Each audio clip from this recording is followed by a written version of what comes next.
Hello दोस्तों, मेरी classes में आपका स्वागत है और मैं संतोष कुमार आप सबों का हार्दिक अभिनंदन करता हूं। आज मैं आप लोगों के लिए बहुत ही इम्पोर्टेंट टॉपिक लेकर उपस्थित हुआ हूं, जिसमें आज हम लोग जानेंगे करेंट अफेयर के बारे में।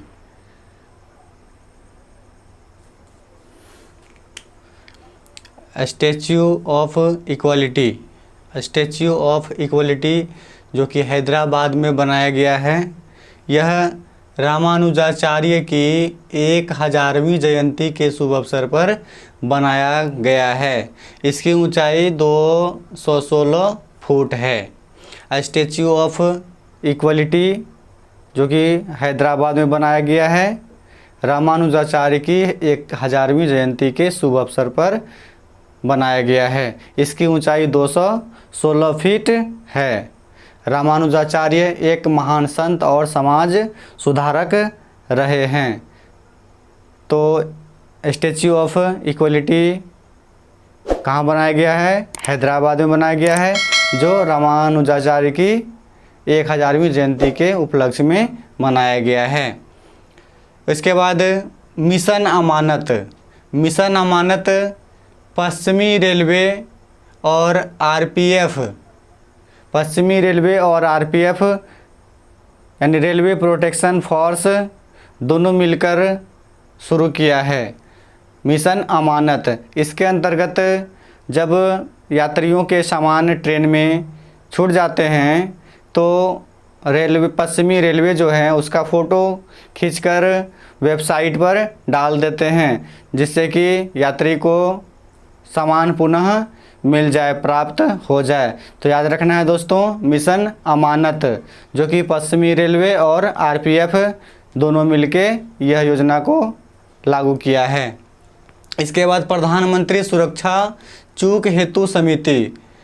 दोस्तों, हम लोग जानते हैं कि जब प्रधानमंत्री पंजाब की यात्रा के लिए पंजाब जा रहे थे तो यात्रा के दौरान उसकी सुरक्षा में बहुत भारी मिस्टेक हुई थी। इसके जांच के लिए इंदु मल्होत्रा की अध्यक्षता में 5 सदस्य वाली समिति गठित की गई सुप्रीम कोर्ट के द्वारा।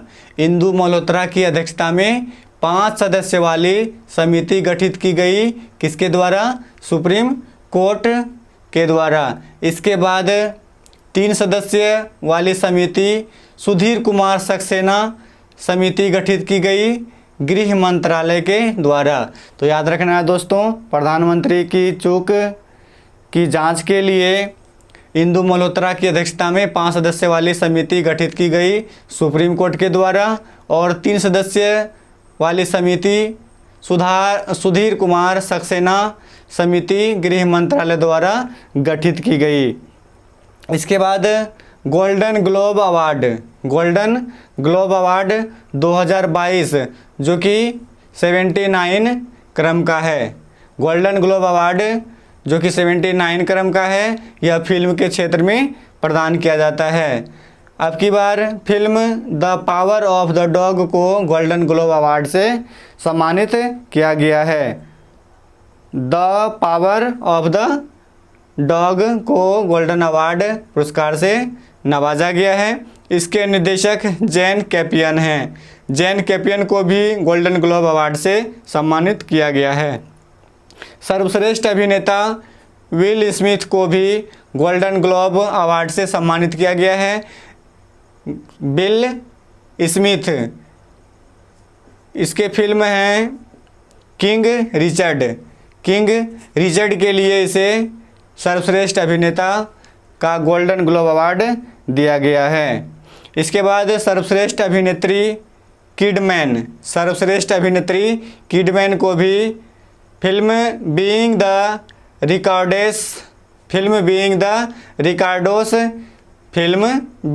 रिकार्डोस के लिए गोल्डन ग्लोब अवार्ड 2022 से सम्मानित किया गया है। सोमनाथ, एस सोमनाथ को इसरो के प्रमुख बनाए गए हैं। इसके बाद आईएमएफ के मुख्य अर्थशास्त्री पियरे ओलिवियर को नियुक्त किया गया है। आईएमएफ के मुख्य अर्थशास्त्री कौन बने हैं? पियरे ओलिवियर को नियुक्त किया गया है, जो कि गोपीनाथ गीता गोपीनाथ का स्थान लेंगे, जो कि गीता गोपीनाथ का स्थान लेंगे। तो याद रखना है दोस्तों, IMF के अर्थशास्त्री कौन नियुक्त हुए हैं? तो हो गया आपका पियरे ओलिवियर, जो कि गीता गोपीनाथ का स्थान लेंगे। IMF का हेडक्वार्टर है आपका वाशिंगटन DC, जो कि USA में है, जो कि USA में है, वाशिंगटन DC। तो IMF का मुख्यालय कहाँ हो गया? Washington DC। इसके बाद इंडोनेशिया की नई राजधानी, बहुत ही अच्छा क्वेश्चन है दोस्तों ये। इंडोनेशिया की नई राजधानी नूसंतारा को बनाया गया है। इंडोनेशिया की नई राजधानी किसे बनाया गया है? नूसंतारा को बनाया गया है। इसकी पहले की राजधानी थी जकार्ता। इंडोनेशिया की पहले की राजधानी जकार्ता, जो कि वर्तमान में बनाया गया है नूसंतारा। भ्रष्टाचार सूचकांक में भारत का स्थान 85 रहा है। भ्रष्टाचार सूचकांक में भारत का स्थान कितना है? 85। 180 देशों में भारत का स्थान 85 रहा है। तो भ्रष्टाचार सूचकांक में भारत का स्थान 85 रहा है। इसके बाद नौसैनिक अभ्यास, नौसैनिक अभ्यास चिरू, नौसैनिक अभ्यास चिरू, जो कि चीन, ईरान और रूस के द्वारा आयोजित किया गया। चिरू, तो यहाँ याद रखना है दोस्तों इसको बहुत आसानी से। CH से हो गया आपका चाइना, CH से हो गया आपका चाइना, I से हो गया आपका ईरान और RU से हो गया रूस। CH से हो गया चाइना, I से हो गया ईरान और RU से हो गया रूस। याद रखना है दोस्तों, नौसैनिक अभ्यास चिरू, नौसैनिक अभ्यास चिरू किन देशों का युद्धाभ्यास है? तो चाइना, ईरान और रूस।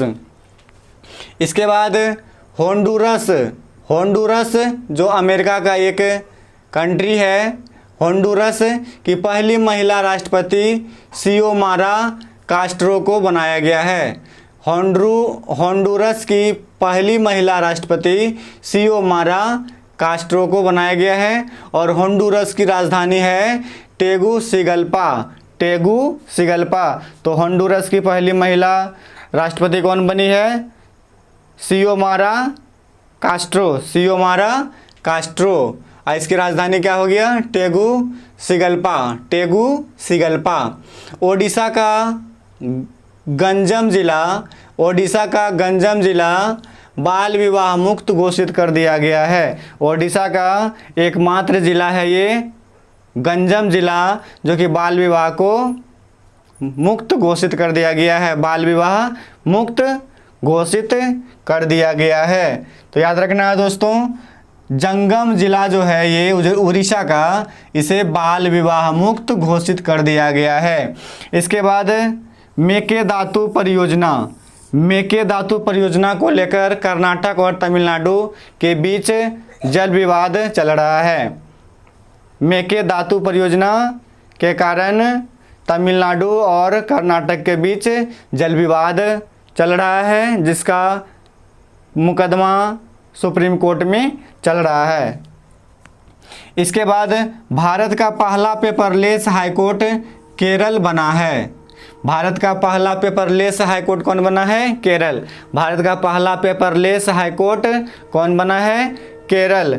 इसके बाद LPG युक्त धुआं मुक्त, LPG युक्त और धुआं मुक्त राज्य कौन बना है? हिमाचल प्रदेश, हिमाचल प्रदेश LPG युक्त और धुआं मुक्त।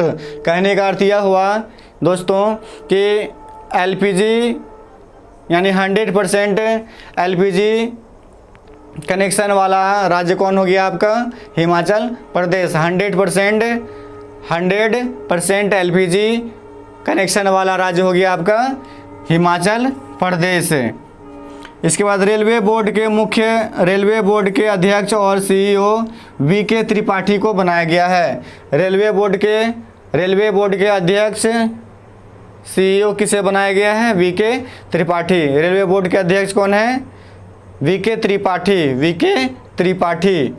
उसके बाद अलका मित्तल को ONGC की पहली महिला अध्यक्ष बनाया गया है। अलका मित्तल को ओएनजीसी की पहली महिला अध्यक्ष बनाया गया है, जो कि ओएनजीसी एक महारत्न कंपनी के अंतर्गत आता है। Oil and natural gas corporation, oil and natural gas corporation, ONGC की पहली महिला अध्यक्ष कौन बनी है? अलका मित्तल।